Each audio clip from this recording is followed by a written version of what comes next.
Okay, so Whirlpool microwave oven, everything work, but doesn't heat food. So first of all, we remove cover and have to call this fuse. How to call fuse? You have to have a multimeter, put on this mod, it have to call. Then worked fuse have to be called like this. If you hear the sound, it means work. Скажи, подожди, начал. So if fuse worked, main issues can be this produce this guy. It's called magnetron.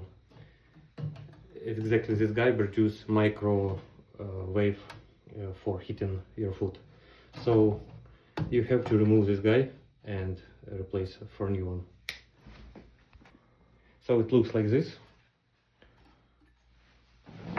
Just replace this for new one and everything will work.